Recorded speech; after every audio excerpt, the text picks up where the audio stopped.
All right, the time is 6:33 on Wednesday, February 12th, 2025. Commissioner Venditti is not present. We'll take a roll call to start the meeting. Jim Franklin's present. Doc McFarland? That's it. Present on Zoom. Megan Hickey? Here. Buzz Ardiano? Not present. Marilyn Cossadoy? Present. And Brian Payne? Present. All right, so we'll open the meeting. Please note that we're doing a hybrid meeting with in-person and virtual attendance. If a member of the virtual public would like to make comments during the public hearing, please use the raise a hand function on Zoom, and you'll be assigned a speaking time. If you are listening in via telephone dial-in, press *9 to raise your hand, and then press *6 to unmute yourself. This meeting is being recorded by the local scene, and a record of this meeting will be posted on the local scene website as soon as they are able. Anyone intending to make an audio or video recording of this meeting should notify the chair at this time. Can you mute that? Okay. Anything's on that? All right. You can mute your own. It's causing an echo. Yeah, it's echoing somewhere. All right, hearing no one, we'll move on. We have an announcement, Kingston's open space. Hold on one second. It looks like mine unmuted for some reason. I'm not even joined to the audio. Can't be me. What about this one, is this? The audio's off. No, that one's off too. Matt, let's just move you here, can we do that?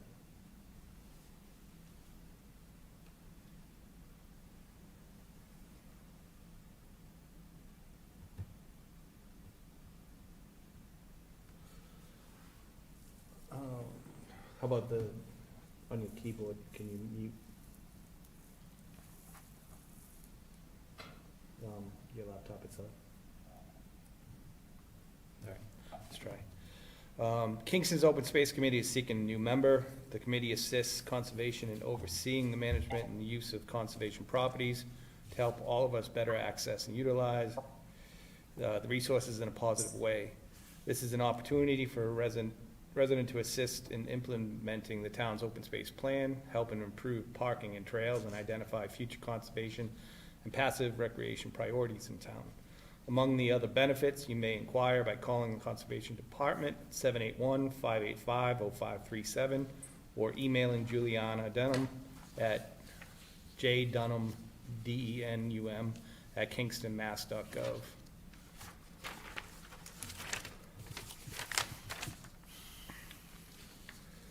Signing documents with agent brief us on what needs to be signed. Yep, we had a bill from Apex, which used to be Environmental Partners, for MS4 support, and I previously signed a couple of small bills for tree work and printing.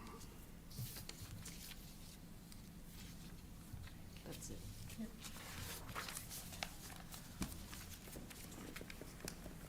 Okay. Just a reminder that at 6:45, we switched to hearings.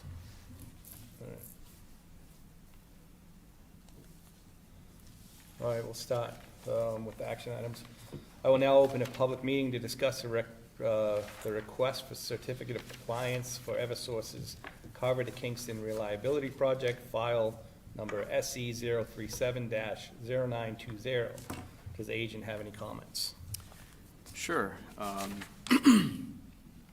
So this was a project that was permitted in 2021 for replacement or addition of utility poles within jurisdictional areas of power line right-of-way, including within BBW, IBW, ILSF, RFA, and buffer zones.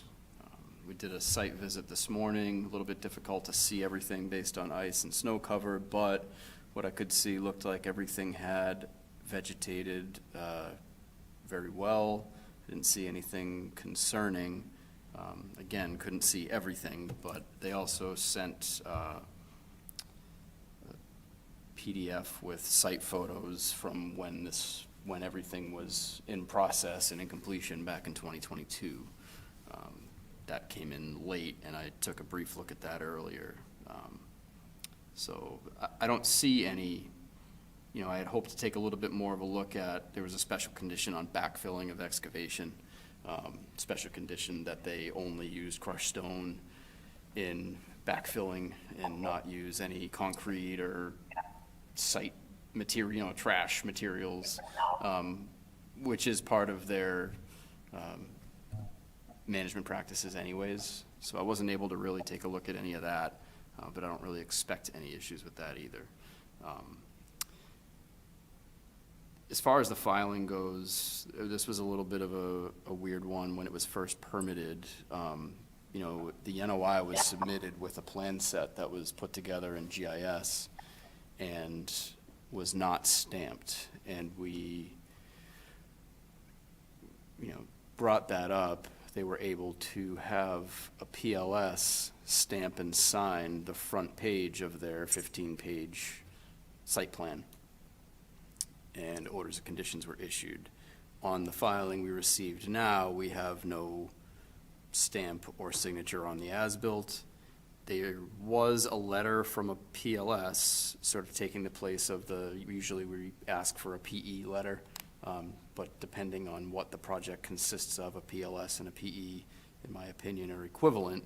The PLS letter does not meet the requirement of certifying substantial compliance with the plans or describing any deviation. It was sort of 2 sentences and just stated that a PLS was on site throughout the work period. So I did let them know that that was something that likely would need to be dealt with.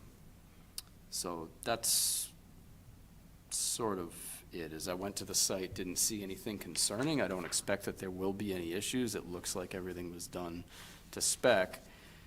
But as far as the filing goes, it seems that we need more certification. Just meaning the PE. The PLS, yeah. And we have Mr. Chairman, Pete DeFusco we are present tonight. and Casey Sorry, Barbier interrupt. online. Can I continue? I was just saying, we have Pete DeFusco from Eversource, and we have Casey Barbier from VHB online. Okay. Before we continue, just want to recognize that Commissioner Adiano has joined. Buzz, just for the record, you were here for the opening of this meeting, correct? For this public meeting on this item? Your mic's off. Sorry. Try that again. Commissioner Adiano? Yeah, I caught the very beginning of it, yep. Okay, perfect. All right, so just for the record, Buzz is present. All right, does the representative have any comments? Good evening. My name's Pete DeFusco. I'm the Senior Environmental Specialist with Eversource. I'm the applicant for the project. If it's okay, I'd just like to give another introduction. I know Mr. Piniella just summed it up for y'all, but again, this was the Line 147 extension project, the Carver to Kingston Reliability Project, spanning from Carver, Massachusetts through Plimpton and into Kingston, where we have our station 735 off Pembroke Street. The transmission structures were buffer zone only. We didn't have any wetland impacts proposed. What we originally submitted is the standard for our overhead transmission line projects. What we do is we go out, we have an environmental consultant delineate the wetlands, and we'll include all the aspects of the project in an 11/17 map set with, which is an aerial figure with these points and characteristics all in there. So we have the overhead utility structure location, and that's the large, tall steel transmission poles that you'll see in a cleared right-of-way. Sometimes the transmission structure can be one pole, sometimes it can be a two-pole H-frame structure. So just for the purposes of me referencing structures, I did want to note that. When we originally did the filing, there was the request to have a stamp plan set. What happened was VHB, our representative for the project, took the plan set that we derived and certified that all of the dots that showed where the transmission structures were proposed were accurate and true to that plan set. So to try to put a bow on it and match it, what we did is we had a professional land surveyor go out and they shot the locations of each structure using traditional survey equipment versus a GPS unit. And so that is what the commission has before y'all with the plan set showing the proposed structure location and where the as-built shows the structure location. What the letter is certifying is that the professional land surveyor went out and shot that work and certified that that's where the structures ended up. There's no major deviations noted. It looks like there are some minor shifts, but nothing resulting in additional impact. So tonight before you were requesting a certificate of compliance. We did have an opportunity to get out there both during construction. We invited Mr. Pinella out to take a look at our operations, just because, you all do have a station in your town. So it's something that, we hope to work together and always make sure that you're familiar with what our operations are. So it makes these hearings go a little bit more smoother when we're trying to explain exactly what we do. But with that, I don't have anything additional for the presentation. I just kind of wanted to clarify that little hiccup there with the stamp. So the professional land surveyor is certifying the locations of the structures in their final as-built location. And we took that certified data and dropped it on the plan set that we originally proposed with the notice of intent. And that's what's before you tonight. And then, pardon me, I didn't get a chance to introduce Casey Barty, our representative from VHB up front, but she's also present tonight. And Casey, if there was anything I missed that you wanted to add, please feel free to jump in. Yeah, I think we covered it. I think that's a good overview. Yeah, just looking forward to this conversation tonight with the commission. Okay. So Matt, it sounds like Eversource or the applicant's contention is that they don't need a PE stamp. What is it? Do you want Given me to read the PLS? Because we do have a letter that's stamped by a PLS and signed by a PLS, but I'd just like to read what it says. SGC Engineering LLC did the as-built as requested for line 147, spanning from Carver to Kingston, Massachusetts. This project consisted of 63 structures and 65 spans. All work was completed under the supervision of a Massachusetts licensed professional land surveyor. Thank you. So if the commission feels confident enough that that satisfies our typical requirement, basically what we ask or require in all cases within our COC is that an engineer, or in this case a PLS, would be sufficient, certifying and stamping that everything was built the way it was supposed to be built. Essentially, they're putting their stamp on the line for us accepting a plan that is an as-built and understanding that it is actually as it appears on that plan. Because I didn't hear that in the letter. it's, I didn't read well, it. no, it's not. It's not. Okay. That was why I pointed it out. Now, it does say that it says SGC Engineering did the as-builts as requested for line 147. It's not entirely clear what that means, because the as-built plan, I don't think mentions them, and that, I think, was put together by VHB. So it's, I think, just missing some language. I think if SGC Engineering is willing to write that, actual reference to that plan and or stamp the front page of the plan the way it was stamped when the OFCs were issued, then I don't think there's any issue with that. As far as accepting it as is, that's up to the commission. I just don't think that what we have in front of us satisfies that requirement that we make everybody else meet. Okay.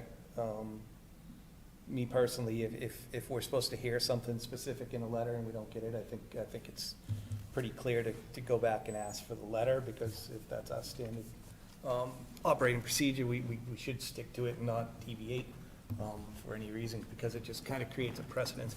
I'll open it up to the other commissioners to hear comments. I agree with you. I think we should have a standard operating procedure, and I think we should follow it. And I don't think it's that big an ask, is it, to to request that in writing?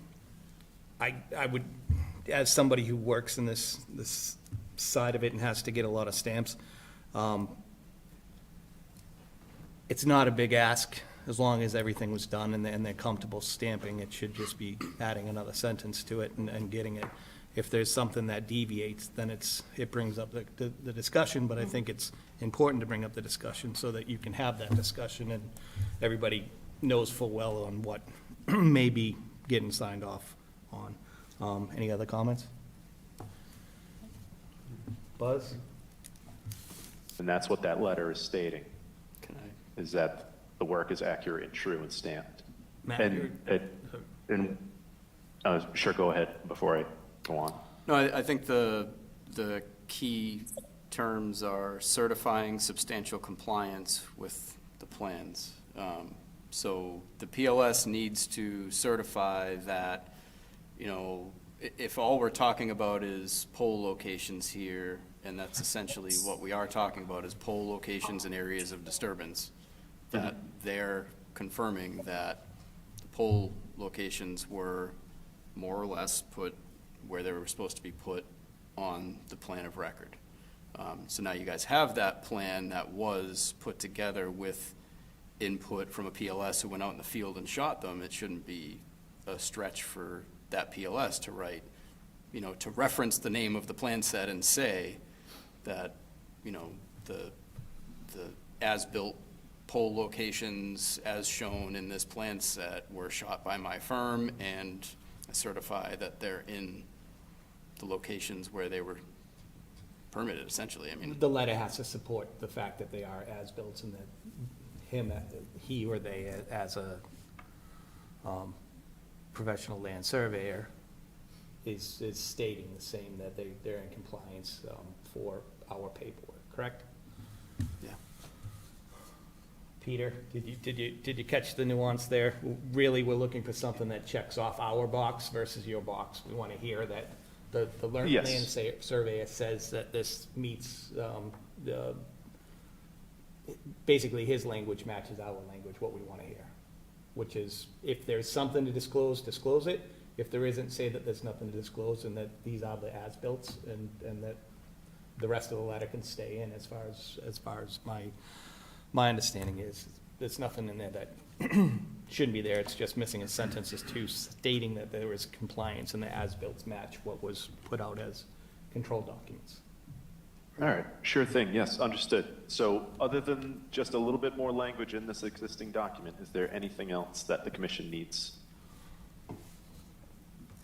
Closed out everything else? What about the backfilling you mentioned?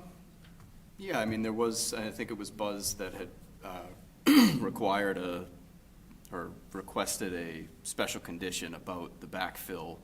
I think, you know, a certification from somebody, whether it's Eversource, VHB, I don't think it has to be a PLS in that situation, but a certification from somebody that all construction on this project followed that special condition, which again, shouldn't be a heavy lift because that's already in their standard procedures. They told us that when that special condition was brought up, that that's already, you know, in their standard operating procedure, but it was pointed out as a point of emphasis by the commission. So I think because we didn't really have the ability to inspect the ground at all, it would be beneficial to have a letter from somebody who was involved in this project that says that, you know, they followed their standard operating procedure and this special condition by backfilling only with crushed stone.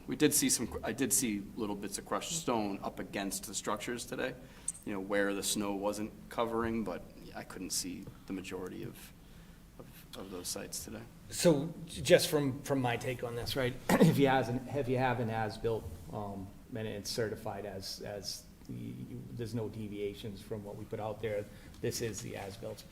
If they don't bring forward or identify the change, then it's incorporated into what was out there. And I don't think that you need a special letter, but that's just my opinion. Because they're supposed to disclose at that point. We've asked the question, is there anything that you need to disclose? And if the it's a negative response, then everything is supposed to be per the documents. Large corporation, things don't usually plot out differently in that case. So. Slight difference in this case that I don't think the PLS would have been overseeing backfilling. Right. So, and I don't think the PLS is necessarily signing off saying that they observed that everything on this project was done in compliance with the OOCs. They're more confirming that everything was installed per the plans of record. So really what I'm envisioning that the PLS is signing off on is that the poles are in the right locations, basically. So I think because, we don't necessarily always make every applicant provide a letter stating that they're in compliance with special conditions, but I think in the case where you can't really visualize any of it, again, I think it's a pretty easy lift because I think that they likely did follow those because it's already in their SOP. Okay, so it sounds like the advice is that we're asking for a rewrite of the letter stating that the locations are the as-built and they were installed as such, and that we would like to request a separate confirmation statement or letter from Eversource confirming Buzz's original condition, right?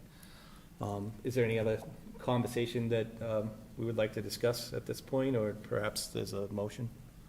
Do you want to ask maybe how much time they need to get this? Peter, for your team, how much time do you need to respond? I think we'd probably need probably another month just to get some stuff straightened out. And, I would like to offer this to the commission. We have some requirements through DEP Wetlands and Waterways and Natural Heritage Endangered Species Program for other parts of the project that we're holding on to. Would the commission prefer that we just come back in the springtime when Matt can go out and take a look at things? I want to make sure everyone's comfortable with the work that's being done here. No one's trying to squeeze anything through. We're not in a hurry to close this one out. We went through Plimpton and Carver. We were just kind of following, crossing the T's, dotting the I's here, finishing up with Kingston. But we'd be happy to hold this off until things thaw out, if that would make anyone feel more comfortable. But otherwise, I've got 2 marching orders, and that is to clear up the PLS letter and an additional letter to state that we complied with our standard operating procedures. I think that would be fine. I think, we could continue this till, let's say, March 26th.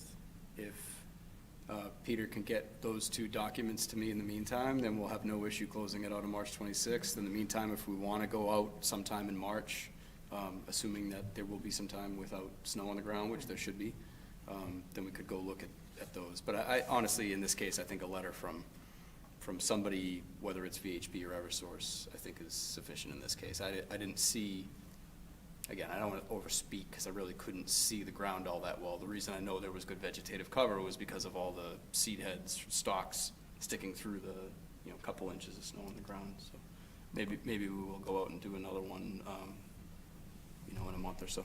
All right, as far as a motion, if we continue to a certain date, that's the earliest it can come back. So is it the applicant's intent to hold off until, what was it, March 26th. 26th?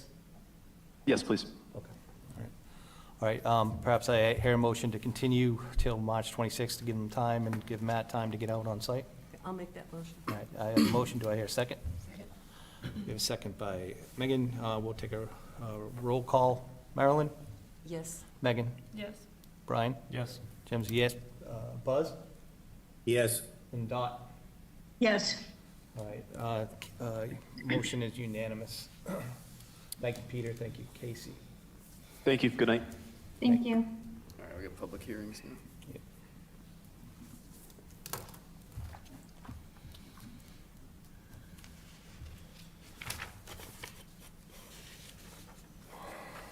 Okay, we're gonna move on to public hearings. Section A, 10 Shore Drive, notice of intent for the proposed construction of 2 additions to a single-family house within a coastal buffer zone. I open a hearing for the notice of intent for proposed construction of additions to a single-family house at 10 Shore Drive within the buffer zones to several coastal resource areas. Matt, do you have comments? Maybe have them do the presentation first. All right, so I expect you're the representative. Could you identify yourself? Yep. Name, address, and proceed when you're ready. Yep. Good evening, members of the commission. My name is Chris Sanderson. I'm with Merrill Engineers and Land Surveyors, 362 Court Street, Plymouth, Mass. And tonight I am representing the applicant, who is also in attendance with us tonight, Marion McCarthy.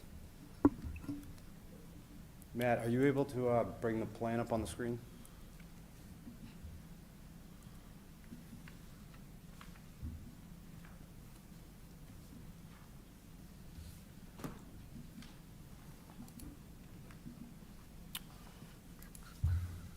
If you could zoom out just a tiny bit.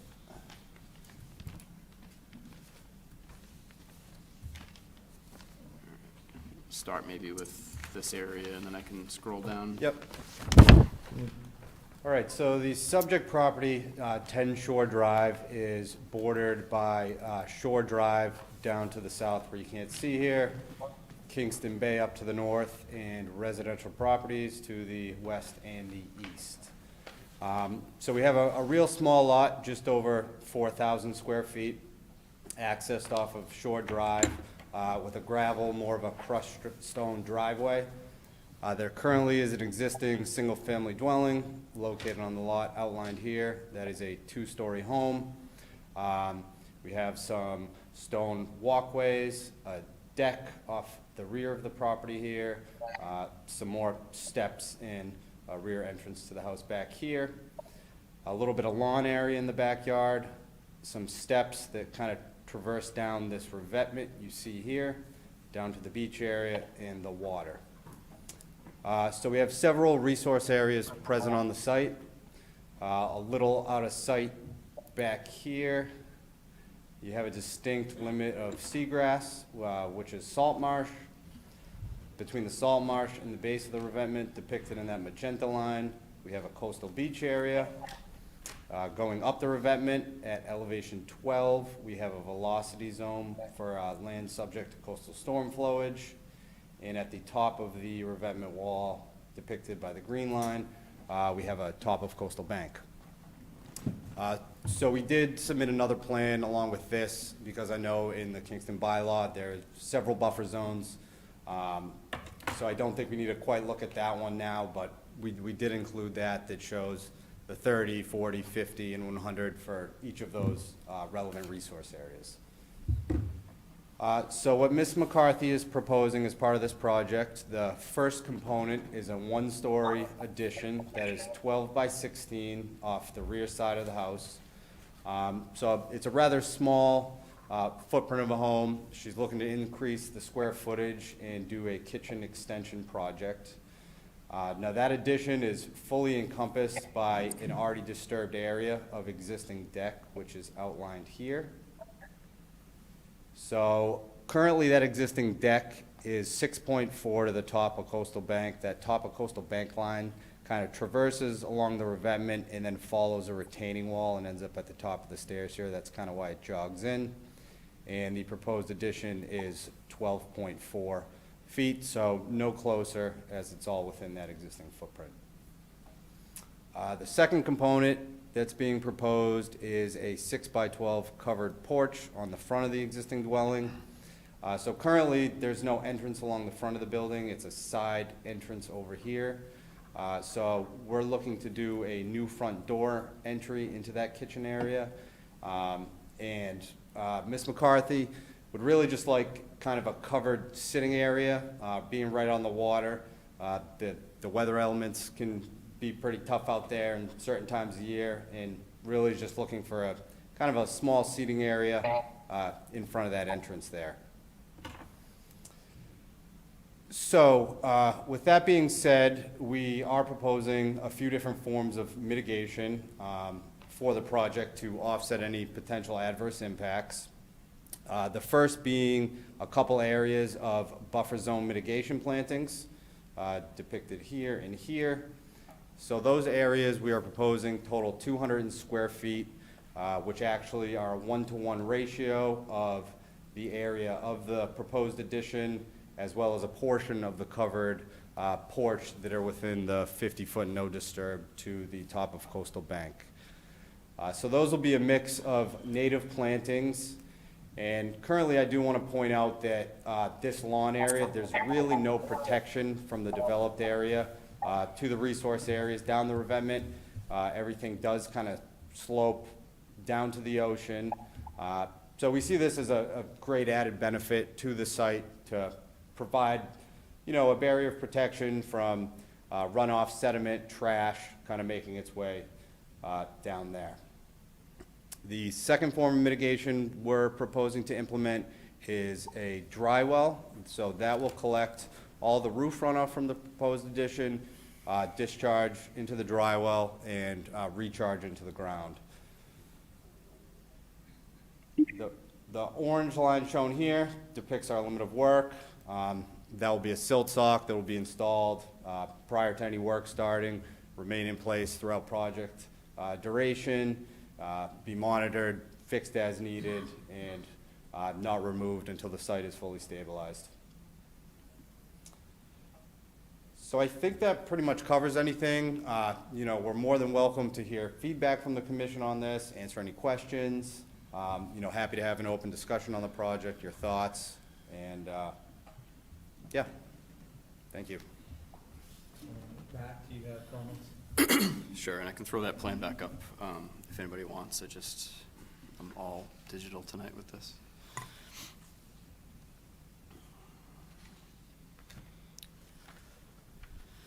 So I'll just go through some of the findings on this, skipping over some of the unnecessary stuff. The addition's proposed within the 50-foot buffer to salt marsh. It's within 30 feet of land subject to coastal storm flowage and coastal bank as well. It's only 12.4 feet from the top of coastal bank. A small portion of the existing dwelling is within 50 feet of salt marsh, as is nearly all of the existing dwelling is within 50 feet of land subject to coastal storm flowage and coastal bank. It is the proposed addition within an area developed as a wooden deck. It is called impervious in the narrative. That was one of the things that we wanted to figure out on the site visit. We had the site visit yesterday. It was a little bit of it's one of the things I think that needs to be figured out in this project. The decking appears to be less than, again, everything was covered in snow, but we were able to see some portion of the deck. It appears to be less than our mandated 3/8 inch spacing, which is what we use when we're, you know, permitting something as pervious, but I'm not sure that that matters. That's really only our standard used to confirm or mandate that something like that stays pervious over time. It does appear plenty wide enough for water to pass through. It's unclear what the area beneath the deck consists of, and we weren't really able to inspect that at all. If it is pervious in its state right now, then the existing percent impervious cover is less than 38% as reported, but the increase will be larger than the proposed 2% increase. If it is impervious right now, then that 2% increase might be reduced by widening the spacing on the decking that's going to remain after the project.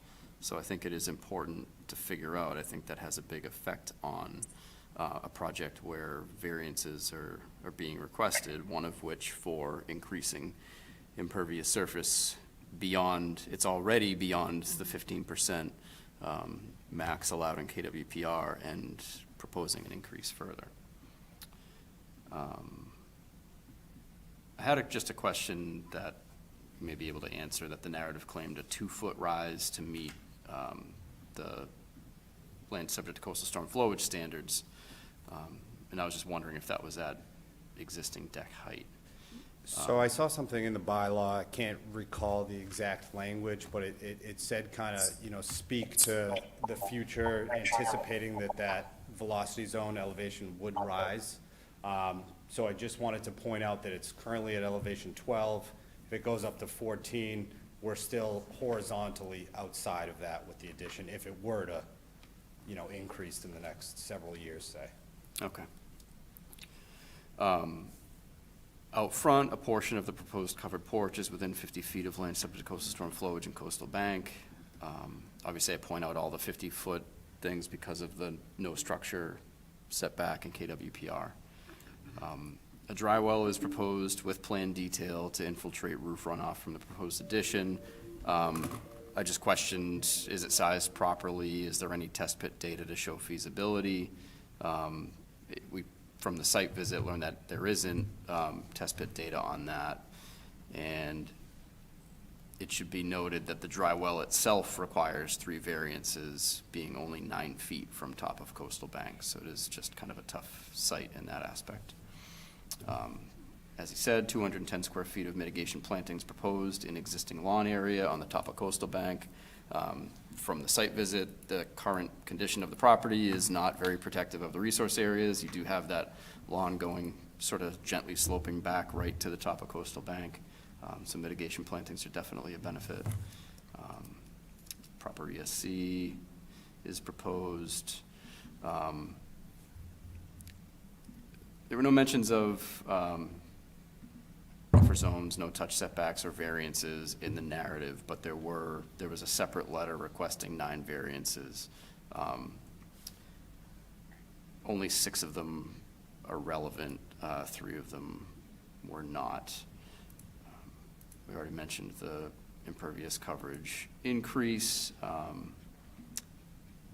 haven't measured the plan to confirm any of that, and again, we need to likely have more information about the deck. I had questioned the gravel driveway, as I often do, as far as whether it was actually pervious, as it's shown on the plan, and I believe it is.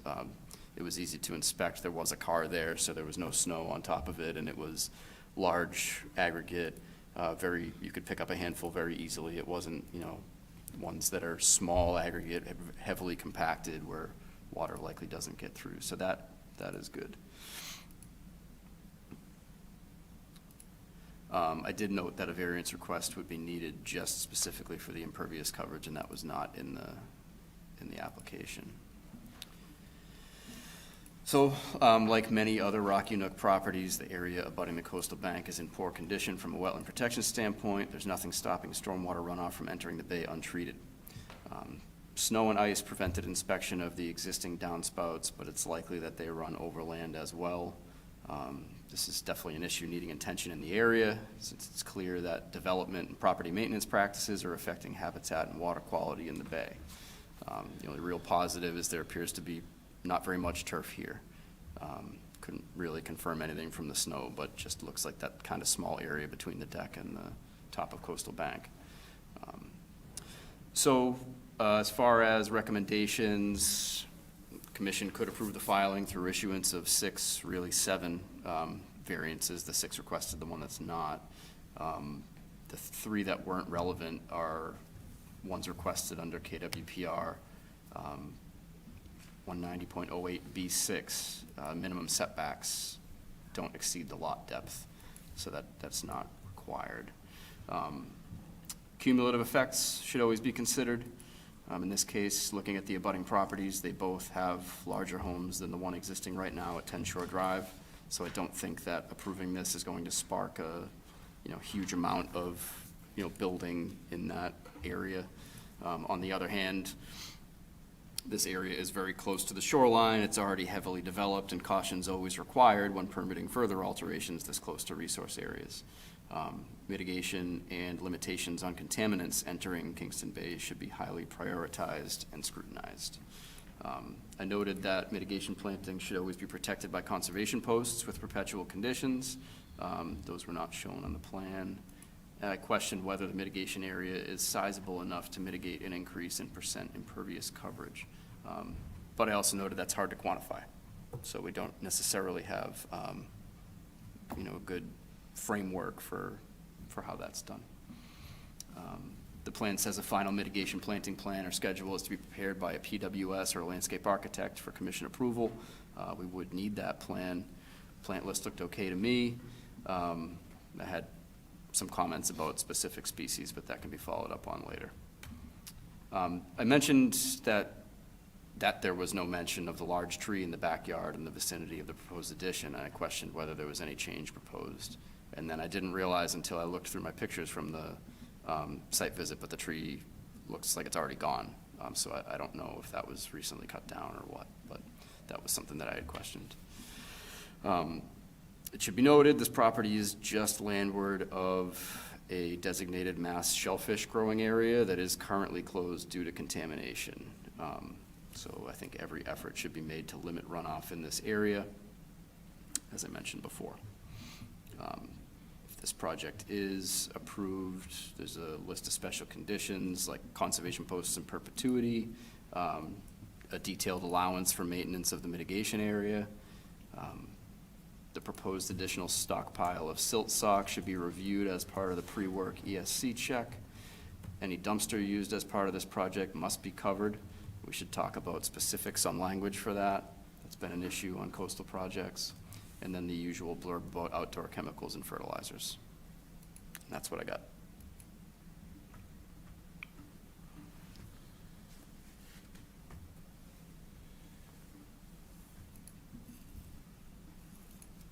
Does anybody want the plan back up or photos from the site visit, anything like that? I'd like to put the plan back up, Matt. For you, Buzz? Mr. Chairman, can I ask a few questions? Please, Buzz. So, and this is to the engineer, and I'm sorry, I forget your first name already. Chris.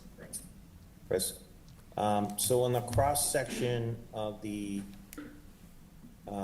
dry well, it's a kind of a generic cross-section, and it says either 2 or 4 feet, and then it says 2 or 6 feet, and then 2 or 3 feet on the stone, and so we need to know what you're actually doing for the dry well.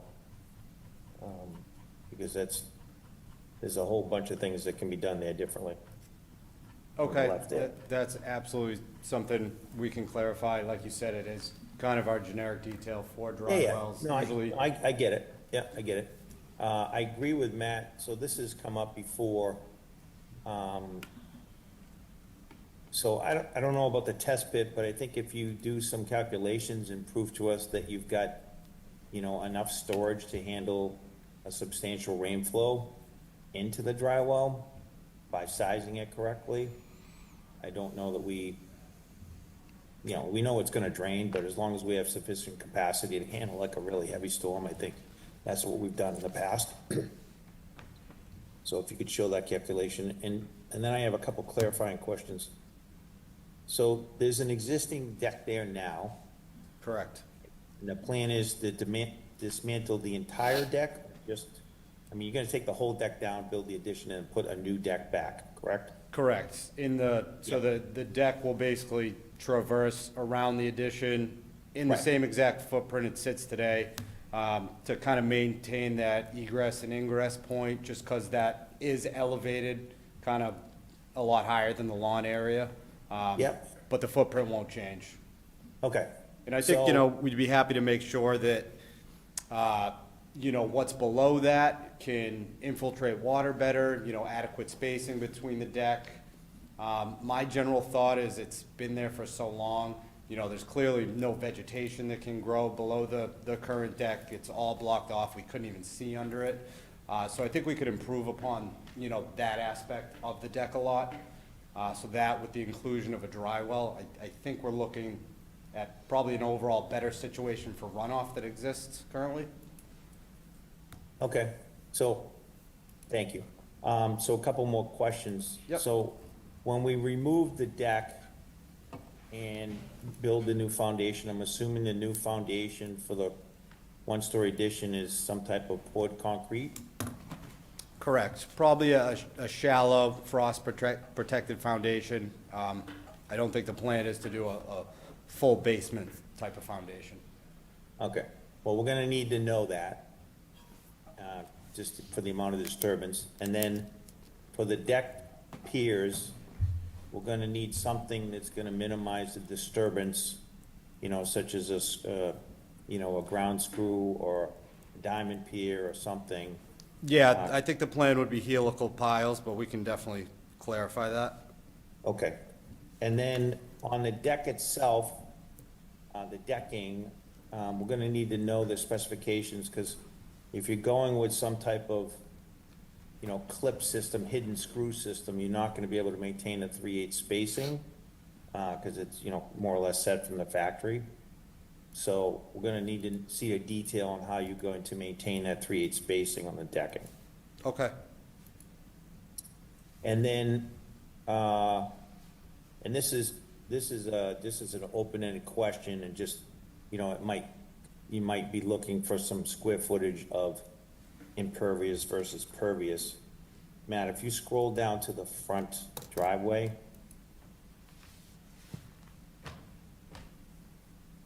so I see that you're adding a new crushed stone walkway to the covered porch, and obviously that makes sense. But I'm wondering, so I'm assuming these are some type of paver on the ground now? for the Correct. Existing walkways? So I'm wondering if we get into a, impervious versus pervious, that, the backwards J version of the walkway that starts at the street, it's actually on the streets in the street layout.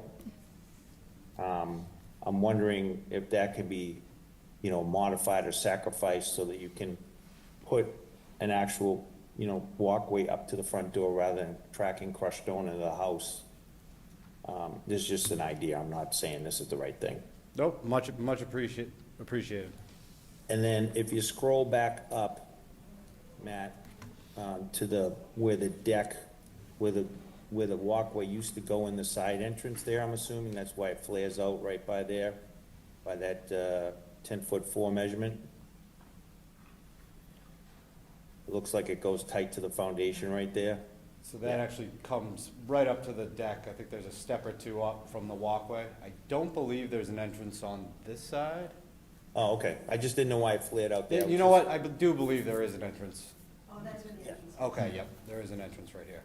Okay, and you're gonna keep that entrance? Correct. Okay. Now, it's just, again, I was trying to steal a couple square feet there by skinnying that up. I'm just trying to get you so you have a balance, so Yeah. you're not looking Yep. for a variance. Much appreciated. To Buzz's point, we have had other projects where to get under a certain threshold or to not show an increase in impervious surface, they've made changes to include pervious pavement or pavers. It's obviously an added cost, but it's a way to get the total impervious surface numbers down. And there's a reason why impervious surface is, strongly regulated by the commission. It's well documented to have negative effects on resource areas, and you have a lot of coastal resource areas here. Yeah, so again, those are my thoughts. I'm fine with the, putting the addition where the deck was. I don't see that as a negative. We just need to obviously document the existing size of the deck, and have the engineer record document that and stamp the, a previous built and then an as-built telling us it didn't get any bigger.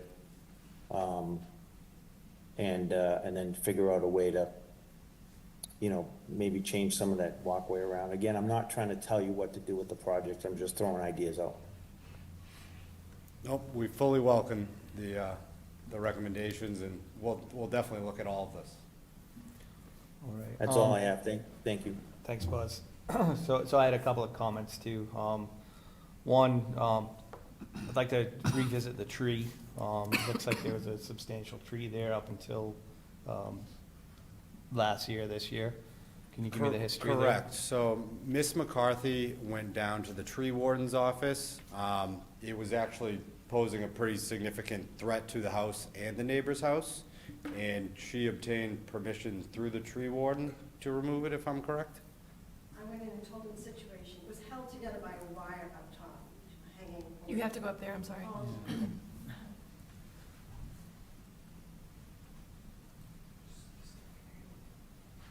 Hi, Marion McCarthy.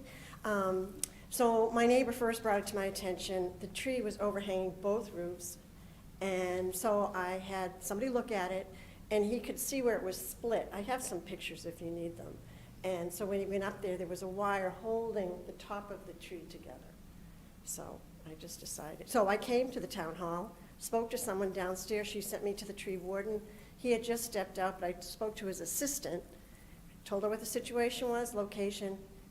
And she was like, yeah, if it's on your property, you can take it down. Did he come to your property and look at it? No. They were- So the admin for the highway department told you could cut the tree down? I don't know. I never got the name. So it just, I expected something like that, and I'd just like to make sure that whatever we do here reflects the fact that, you know, we lost something in a resource area and just have that built in here. So I'd like to see that listed on a plan and discussed as part of your general approach, so we can say, when somebody comes back 2 years and says there was a beautiful tree and they cut it down, that we discussed it at some point and there was some kind of history and we all adjudicated upon that so that we came to the right solution, okay? I would like to, a couple of things. So it looks like from your plan, and this is more of a question than a statement, it looks like you just have your addition downspouts going into your dry well. Is that, am I reading that correctly? Correct, yep. Okay. I would like to see, knowing this area and the runoffs, I would like to see that dry well pick up the additional areas, because you are asking for something, and I have no problem with asking for something back. Control the runoff as much as we can, give it the chance to get into the water versus just going into the bay. Buzz talked about foundation plan, spacing on decking, and so I think that was my two requests, is that you get a little bit deeper on those. Yeah, perhaps we can add another drywall to capture some of the existing roof runoff. Yeah, so we sit up here and we hear a lot of neighbor battles Yeah. about who did what and why their land's a little bit wetter, and the truth is that when you look at this area, it's not getting any less impervious, it's getting more, and every grading job that's done out there pushes water a little bit more. So Yep. if we can, you know, come back and say, well, we know that this project that came before us, they took all the water that they could and put it into a dry well, then at least we'll avoid that. Yep. And it's not a huge cost, considering, you know, the fact that we are inside these resource areas, and we can do all that we can to say yes. Okay? Trees as well, like Trees, that yep. tree, obviously hazard to the house, but likely took up a lot of storm water that's not gonna happen anymore. So it's probably it's definitely to the resource area's benefit, but probably to your own, to get as much of that in the ground as you can. And just for the record, we have an administrative review policy that we use very frequently for hazard trees, so it's pretty simple. Call to our office, we go out and look at it. I usually bring the tree warden out with me, we go look at them together and make a decision on that. You'd be surprised how bad of a situation that can be coming in later when somebody else complains and calls Matt. So, best to wrap it all up in here. Like Buzz said, I'd like to just, you know, state for the record again that this is addition on the seaside that is within a disturbed area. And then that's where I'm coming from on this one. Thank you. Any other comments from commissioners? Okay, so I think you need a little bit more time to make some edits. How much time do you want? So Matt, I believe you said you need any additional documentation plans from us a week prior to a hearing, and you guys are every 2 weeks? Yeah, second and fourth Wednesdays. So we have upcoming meetings, February 26th, March 12th, March 26th, April 9th.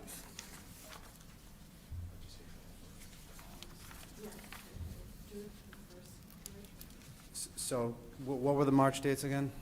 12th and 26th. Yeah, let's do March 12th. All right. Do I hear motion for continuance to March 12th. I'll make that motion. Okay. We have a motion. Do we have a second? Second. All right, we have a motion and a second. We'll take a roll call. Marilyn? Yes. Megan? Yes. Brian? Yes. Jim's a yes. Buzz? Yes, Dot? Yes. All right, so that is a unanimous. Thanks, everyone. Really appreciate the feedback and the open conversation.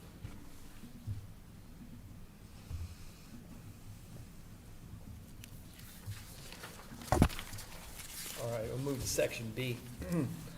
20 Marion Drive, also known as 1 Royson Drive, request for amendment for the proposed installation of a sediment forebay and rain garden within a 200-foot riverfront area of Smelt Brook.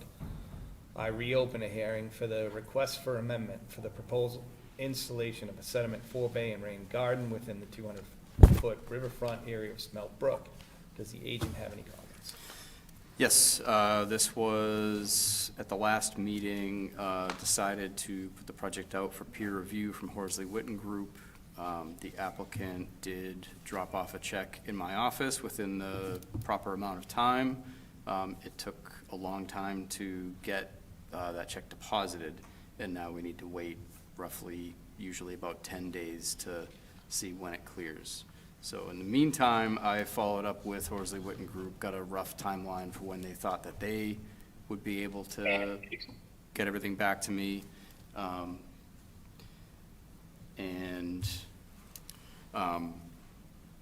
They thought that the March 26th meeting should be sufficient, but caveat being, we still don't have an alternatives analysis, and one of the specifications that we were having them look at was the alternatives analysis for work in the riverfront area. So I did let the applicant know. He said he's going to follow up with Rick Grady and get that back to us. So I would recommend continuing to March 26th, and I will continue to follow up with them on that. And that's been a long-term request for an alternatives analysis. Yeah, I think earlier we said we would need that for peer review. It would have been probably easiest just to have it ready, but yeah. But we don't. But we don't, so we'll get it. So that's my recommendation. We continue to March 26th. I let them know not to bother coming tonight, that this was just going to get continued, but I didn't request a letter from them asking for continuance. So that's where we're at. Is there any comment from the commissioners or the public? All right, perhaps we have a motion to continue to, Matt, what was the date? March 3/26? 26th. 3/26? I'll make that motion. And we have a motion, do we have a second? All right, we have a motion and a second, we'll take a voice roll call. Marilyn? Yes. Megan? Yes. Brian? Yes. Jim's a yes. Buzz? yes, Dot? Yes. Okay, that motion is unanimous. Continue to March 26th. We will go back.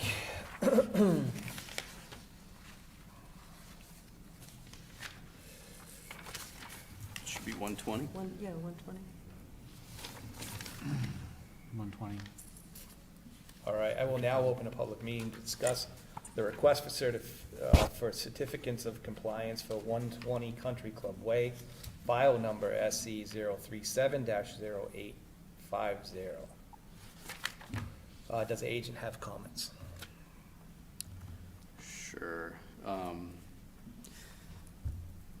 This project involved new construction of a single-family house. It was permitted before my time here. This property was involved in the same vernal pool buffer clearing as 110 and 114 Country Club Way, although it was under different ownership throughout. So the previous owner of the property was responsible for restoring and protecting the 100-foot buffer to a certified vernal pool that had been cleared. Side note, it came out through the as-built process that the conservation posts were put in the wrong location by the previous owner. So the current owner, the builder, had to go out and put new conservation posts and placards in the correct locations. So that part has been done. There was a minor change approved administratively by myself in February 2023, reducing the structural footprint of the building within jurisdiction from 28 to 16 square feet, as it had no apparent detriment to resource areas, and that was what this was built under. That was only allowed, there were administrative approvals in 2020 and 2023, and those were only allowed because the project should have only been in local jurisdiction, not state. OOCs were issued under both, but edits were only required under the local. Dot, I'm gonna mute you because we're getting feedback, so if you have anything to say, just make sure you unmute yourself first. Okay. Thanks.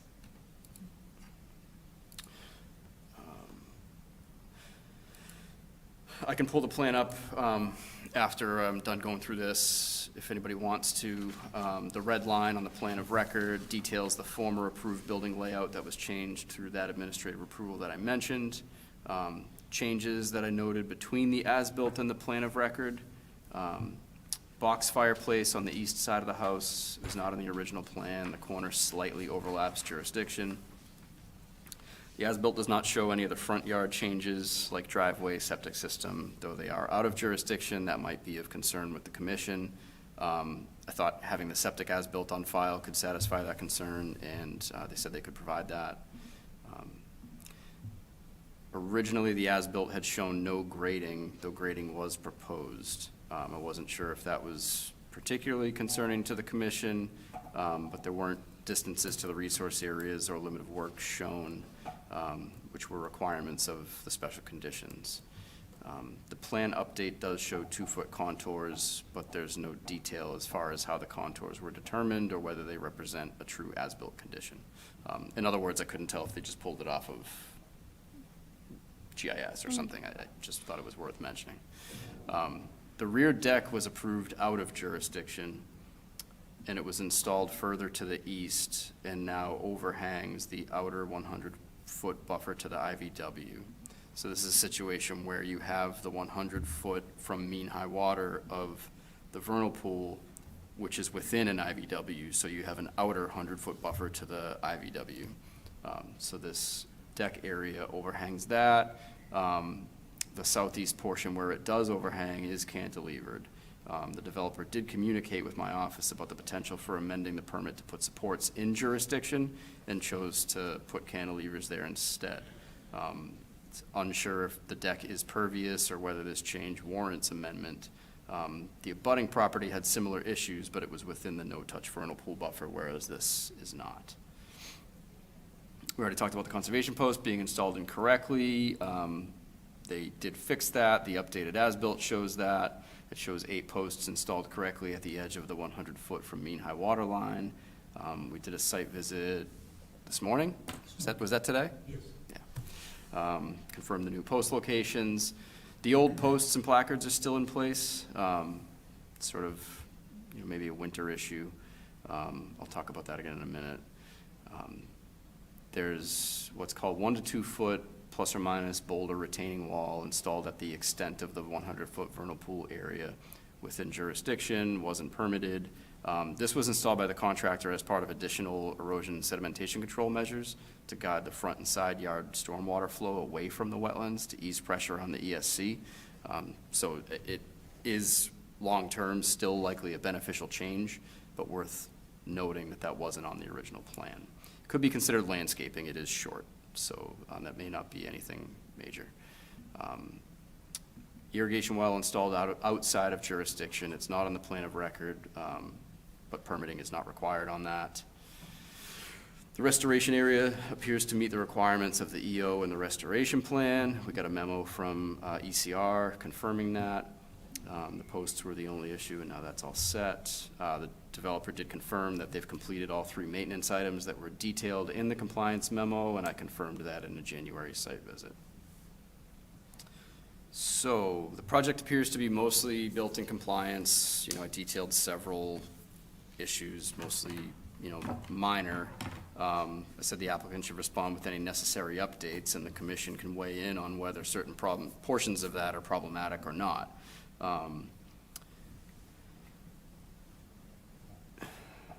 the main issue for me, first and foremost, was the conservation posts. Those are now dealt with.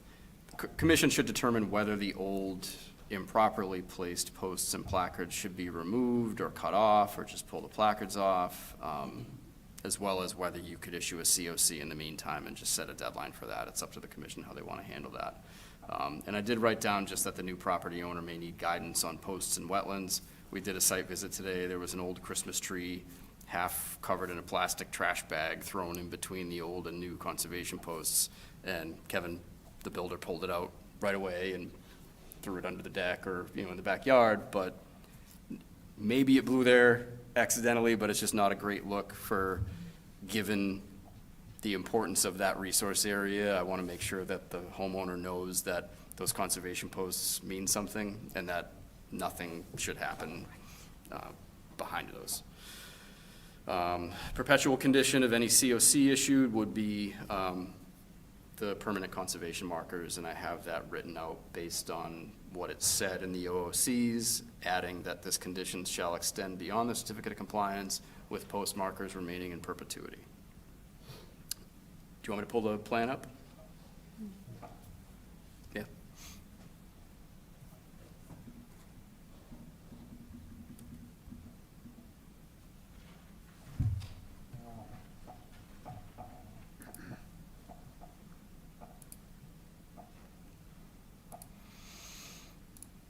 Okay, so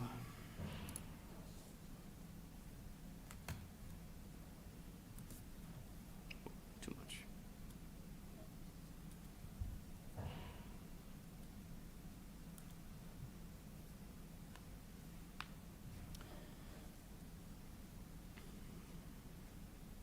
All right, so you have the 100-foot, you see the conservation posts.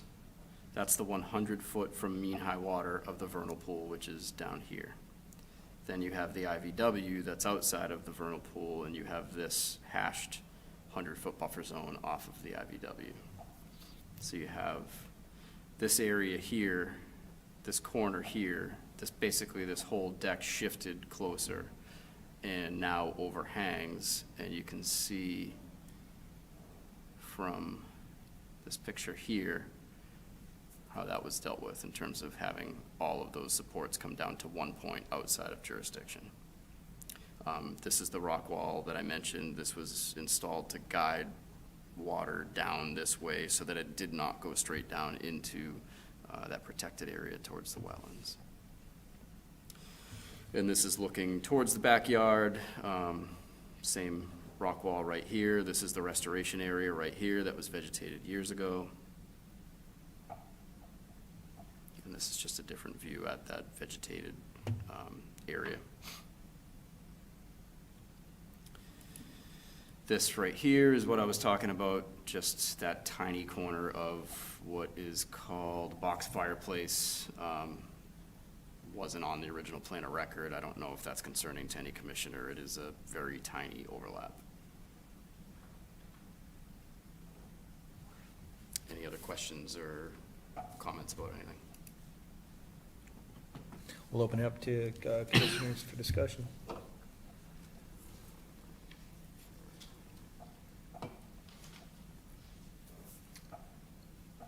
Well, it seems that the points you were making are easily rectified to bring this up to speed and then call it a day.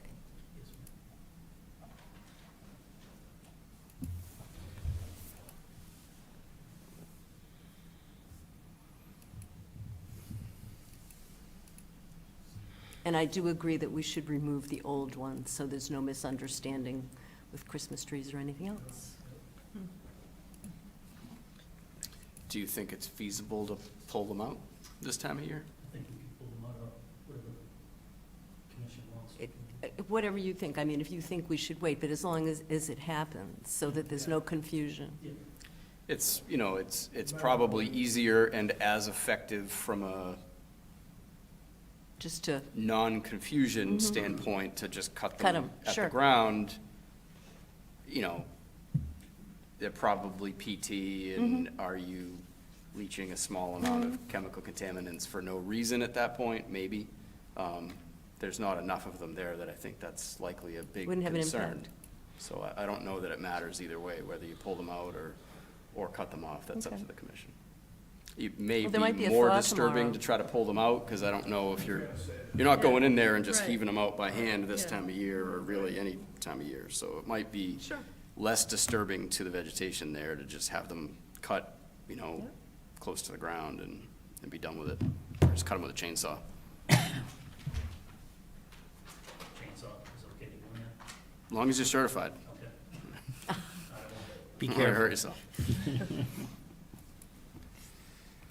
Okay. Good. All right, so do we have a motion? Well, I just had one more question. Were Good. you clear on the list that Matt generated? Yes, I've, So you have those, okay, good. Yep.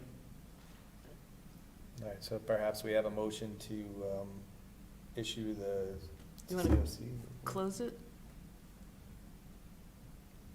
That's up to you You guys. guys, are you guys ready to close? Well, that's what Okay. I'm asking you. All right, so perhaps we have a motion to close the hearing. Okay, motion to close. All right, in a second, please. Second. All right, Marilyn, Aye. Megan, Aye. Brian, Yes. Jim's a yes, Buzz, Yes, Dot? Yeah. Okay, so we closed, do we have a motion to issue, it's a COC, right, Matt? Yep.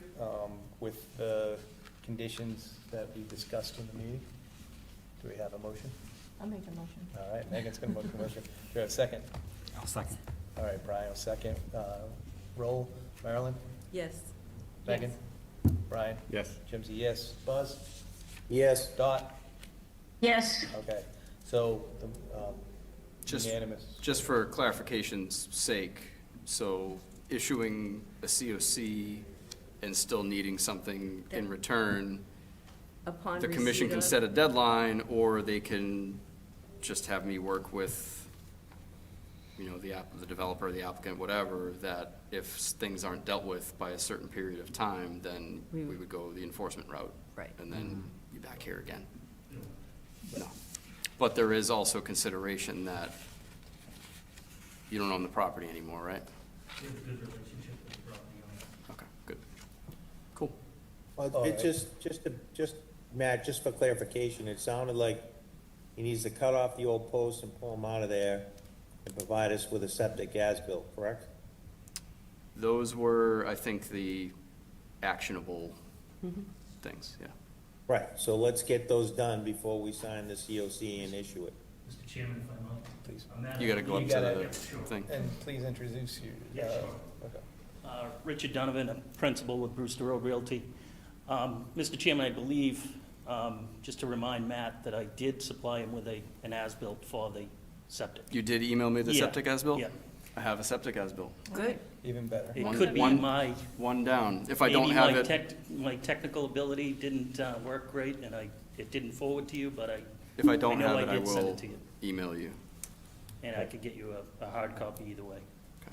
Right, All so right, let's we're get, down to posts. yeah, let's get the post cut off and just send a Sure. photograph into Matt, and that way there we can sign the COC and put this thing to bed. Thank you.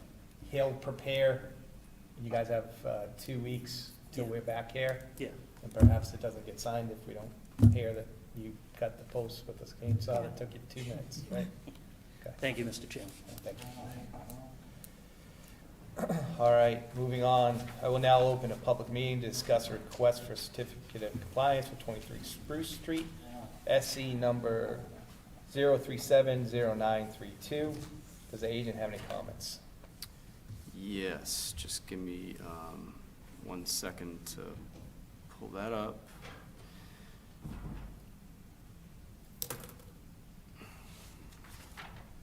So I think we already discussed this in a previous meeting.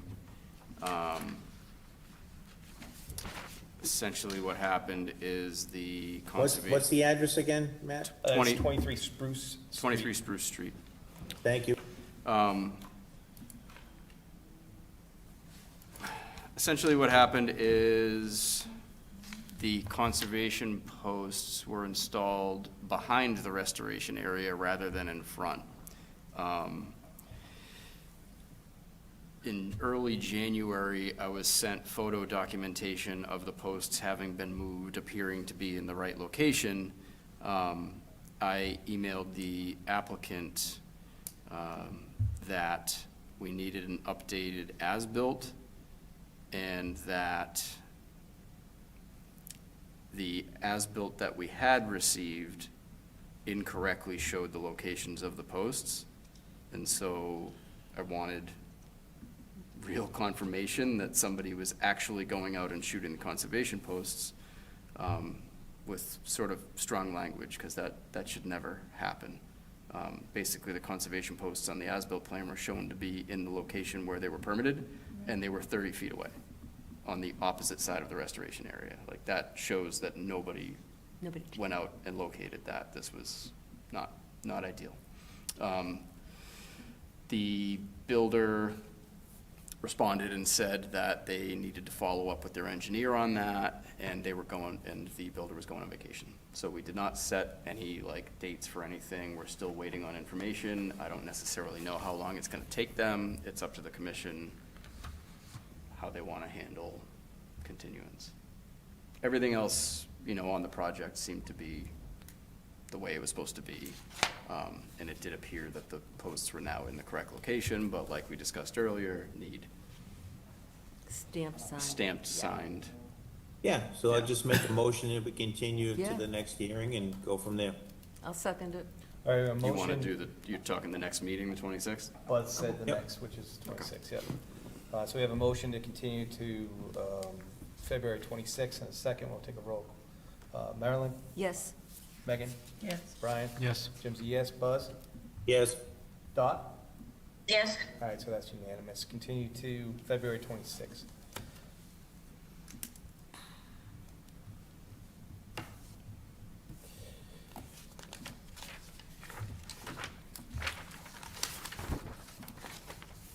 I will now open a public meeting to discuss a request for a certificate of compliance for 18 Old Mill Roads.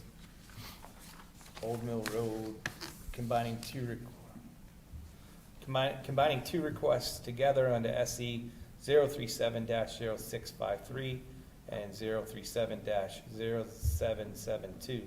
The applicant has requested continuance to March 12th. Do I hear a motion to continue? So moved. All right, and a second? Second.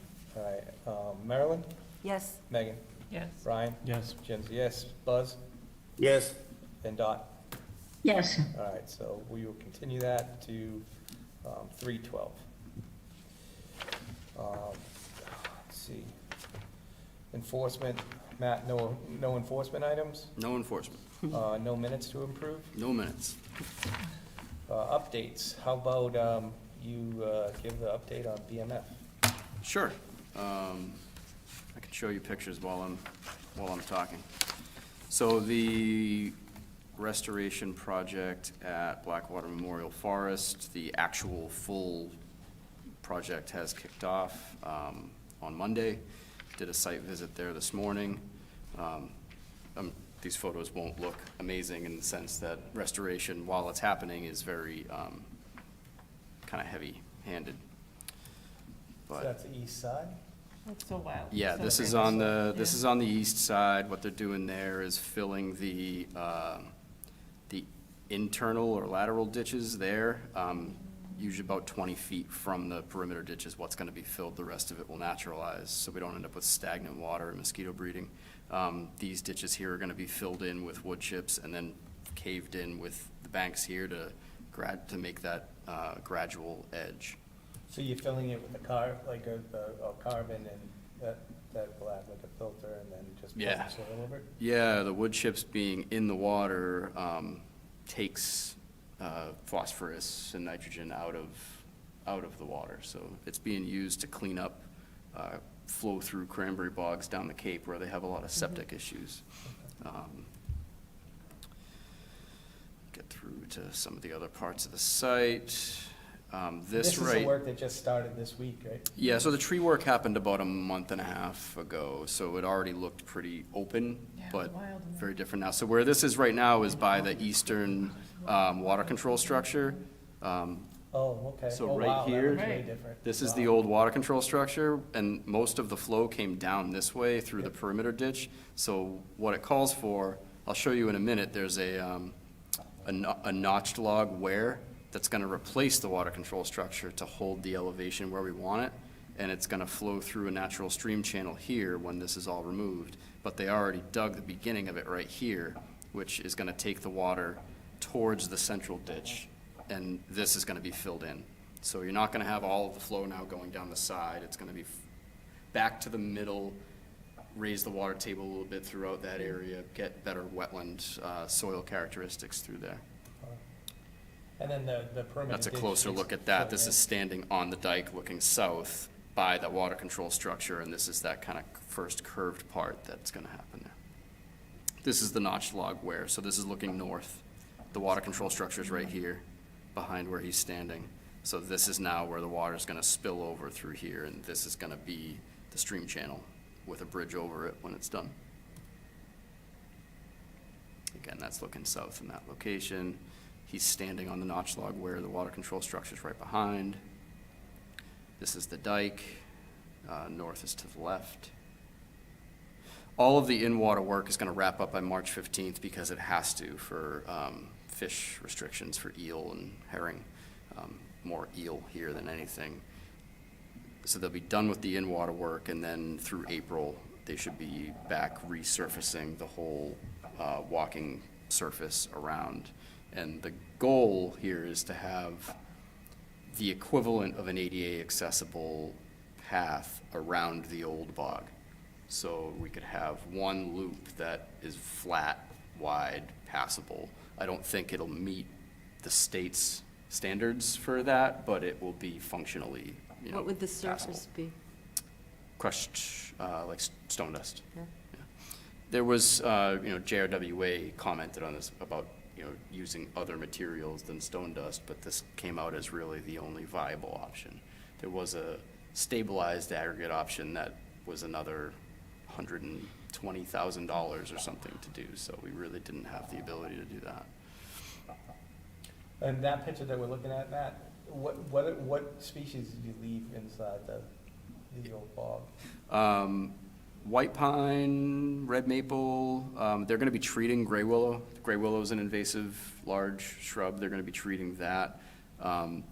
There will be areas, I'm trying to see, so a little bit south, these are bog boards, this is what they ride the machinery on so that they don't compact the soils to fill the interior ditches.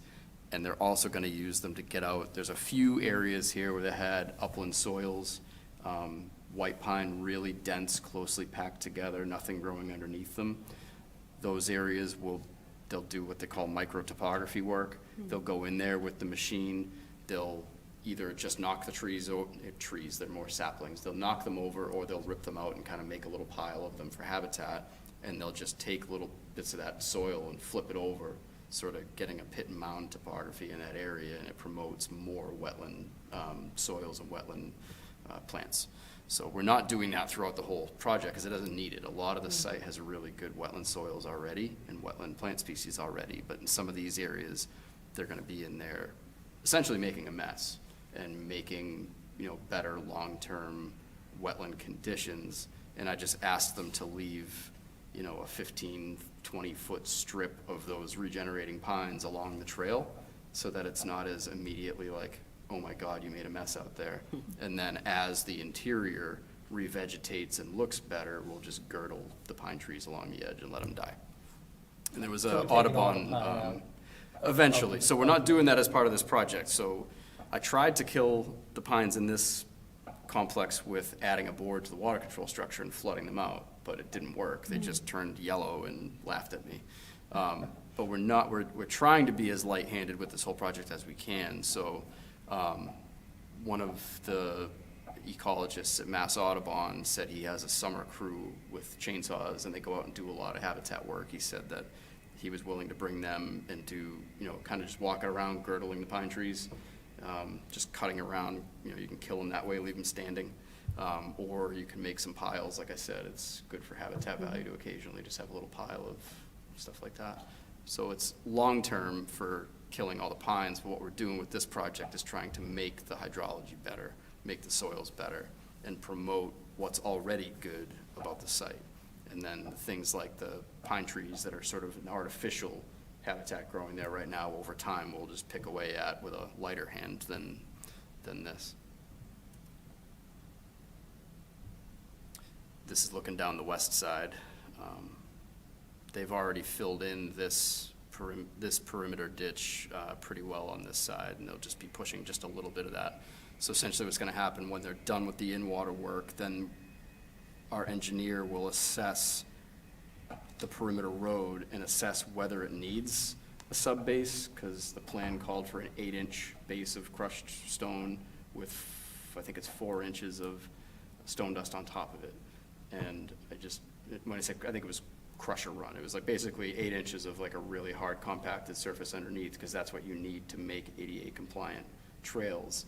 And I sort of said, like, we have a road here that's been driven on for decades as part of this complex. You know, it's not likely that we need that. So we are going to assess whether it's actually needed or not, but either way, they'll be, the trails will be fixed up before. And we're not it's done. doing, I mean, that's a wide path, and I understand what it looked like before. Yeah. We're not going with that wide and anything, right? I mean, what's your path? I think it's 5 feet. Okay. Yeah, it's 5 feet, and so the only strange issue that's left is where we're pulling the 2 water control structures. We have it designed in the plans to be bridges, like foot bridges, pedestrian bridges. And my thought process had been to just lay down timber, you know, some sort of a timber frame, lay down bridge. We got quotes as an ad alternate for the bid process, and they were all really, really high. And then I realized that it's not likely we're gonna be able to do this with timbers, because it calls for a 24-foot span, which is way longer than I had anticipated. So I'm trying to work now through some different groups. I reached out to the carpentry program at the high school. I'm not sure that they'll have the time, or, you know, would really want to get involved in that. A couple of Eagle Scouts indicated potential interest in it. So if that's not the case, I'm going to be scrambling, trying to figure out how we can build these 2 bridges so that we don't have to basically, it would cut off that loop until we could get those built, so. What about the bridge that was done off of Lake Street, that wouldn't The work? metal, was it a metal one? I think it was metal. Yeah, I don't know how that was paid for or how much it cost. I don't really have any records on that. 24-foot span is. It's a long, considerable. yeah, That's it's a big long. bridge. So now, I say that now, that's what it was designed at, but again, we're gonna see if we can reassess it. The idea behind it is make sure it meets the stream crossing standards. And so that's, I guess, the important part, is making sure no matter what we do there, that the passageway underneath still meets those standards. But my hope is that they don't need to be fully 24 feet long, because that is quite a bit. But that's the only sort of thing that I don't yet have quite figured out, because it turned out to be more complex than I expected. And the notch, so I'm trying to remember, the notched log wire is one of those crossings, is it not? No, that's gonna be underneath the bridge. Basically, that's where the water's gonna spill over. No, I know, that's one of the bridges. That's where one of them will And go. then the is other one's about right that. off the parking. Yeah, to the right, left, if you cuts go out left out of the Eagle parking Scout. lot, yeah, that one where, Preserve. where Sampson's Brook pops out, yeah. Yeah, so you'll hear more about it if the Eagle Scouts are not going to take on this project, because we'll be scrambling, Put a work crew together. yeah. So that's it on that, unless anybody has questions. Grant updates? Grant updates. We received a grant from DER, Dam Removal Program, to do feasibility and preliminary design on the Maple Street Dam on Stony Brook. So that project has already kicked off. It's really good. DER handles everything. They pick the contractor. They pay the contractor. It makes my life really, really easy. The contractor that they picked is Stantec. Stantec has already done a lot of work in the area. They did the whole landing maritime resiliency plan for JRWA, so they are familiar with with Stony Brook and that whole complex. So excited about that. And we theoretically just applied for NOAA Fish Passage grant for the Lake Street culvert. We've applied for the past 2 years and been denied, but we know we have a good project and we expected pretty good things this year. Obviously, federal issues loom and you wonder if that funding is still going to be there, but an issue popped up where I didn't really check the NOFO, the Notice of Funding Opportunity, because this is year 3 of the same grant program, and I had already reviewed it before, but apparently they changed something January of last year where you needed another federal online account in order to be able to fully apply. And we didn't have it, and it takes 4 to 6 weeks to get it. So we don't know yet if our application is going to be accepted. We expect that a lot of other people are going to have had the same issues. And we got an email back that was vague that said that they don't know how they're going to handle this issue yet. So we're continuing to try with that, and we're going to be applying for MVP for the Lake Street culvert. That's the same program that gave us $1.6 million to buy the Carrera Boggs property that we were unable to buy. So we know they have the funding that we need. This project is roughly $1.6 million to do that culvert. So we're hopeful that between all of these sources, we'll get something on that. I just threw on here a couple placeholders for things that I've been putting off for a long time that I know we need to get back to, just so that they're on the commission's radar, so that if they continue to not show up on the agenda, you might start poking me and saying, hey, this is important, we need to do this. One of them is the rewrite of the regulations. Last year we did the update of the bylaw, and it got delayed for, I want to say, 10 months from the AG's office review, challenge and review. The idea was always when that was done, we would update our regulations so that they match perfectly, and that's our opportunity to go through the regulations and make sure everything makes sense. And I know, Jim, you and I had worked on this 3.5 years ago, probably. We began the process and then kind of scrapped it in favor of getting the bylaw done first. So at some point soon, we need to revisit that. It's not only the opportunity just to get things to match the bylaw, but to deal with anything we think doesn't quite make sense. There are some things that I think will need commission discussion, about how we want to go forward with things like the variances, how basically in our regulations right now, you need all 4 of the requirements elevation-based and making sure things are up out of moving water. So that's another, there will be things like that I'll detail that we'll have to talk about. We'll have to post a public hearing, and anybody can come in and put their input in and all that sort of thing. But that's something that we need to get done at some point that I have been putting off. And the dock discussion, at one point, I was asked to put information together. I did that, but I don't think we had a follow-up after that for the commission to discuss everything so that we could come up with dock standards and a game plan to reach out to people who have unpermitted docks and give them a grace period for getting things, permitted, or however the commission was going to handle it. So that is something also that should be brought up at some point soon. And the last update was stormwater regulations. I'm not sure if we've talked about this before, but every year we go to town meeting and ask for money to contract environmental partners, now Apex, to manage our compliance with MS4, which is an EPA program that is administered through DEP. They do a great job supporting us. We got an email from EPA asking why we don't have stormwater regulations yet. We have a stormwater bylaw. I think it was from 2013 maybe. It's older, but it doesn't have regulations. So EPA wants all of their MS4 communities to have regulations that are enforceable, that guide the development process. Apparently we were supposed to have this done by 2021. I had no idea. It really wasn't here.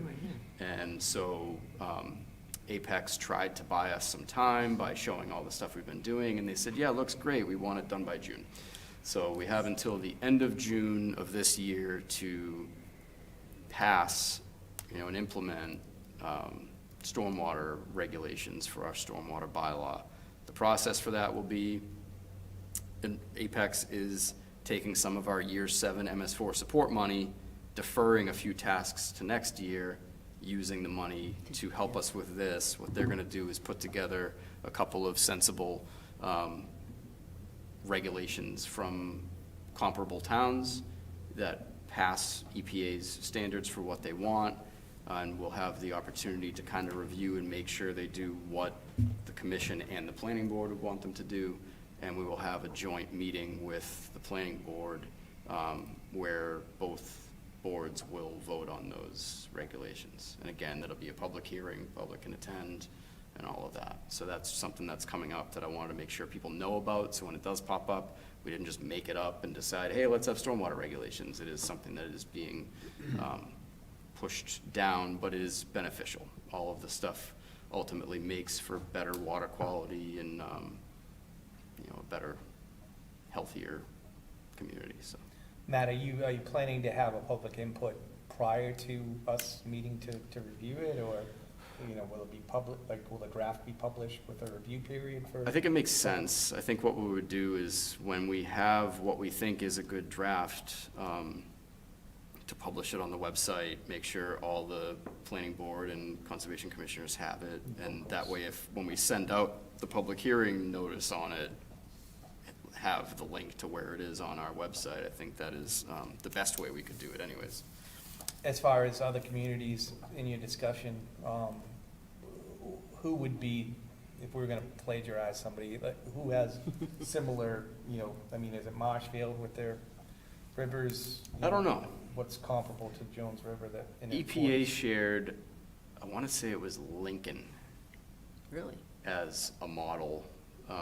So obviously, we're going to start with looking at that, because if EPA likes it, then we know they'll accept whatever we put in place.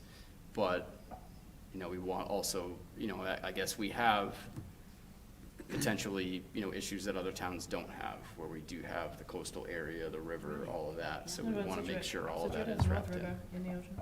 Yeah, Yeah. yeah, I can make sure, and I think they were planning on it anyways, but I'll make sure that when we're talking comparable towns, we're not just talking about, They might love Lincoln size. format, but if they're not on the Yeah. coast, They don't have any coast. shellfish, and everything else that's important, to our environment, it might be good just to touch it. Cool. Okay. I would definitely look into Situate, because they're flooded all the time. So they, and their master plan won like a state award, so Oh, wow. I wonder if they have something in their master plan about it. Okay. Cool. And that's all I got for updates. There's a lot of updates. All right. Public hearings are done. Closing remarks. The next meeting will be held February 26, 2025, starting at 6:30 PM. The time is now 8:13 PM. Do I hear a motion to adjourn? So moved. All right, and we have it's been moved. Do we have a second? Second. All right, we'll take a voice vote. Marilyn? Aye. Megan? Aye. Brian? Yes. Jim's a yes. I don't know that Dot's on. Yes. Okay, perfect. We lost the visual. Dot's a yes. Buzz? I think we lost Buzz. Yeah. Okay. Buzz didn't want to hear all the updates. Okay, so we have a unanimous, Buzz abstained. Meeting is closed. Thank you.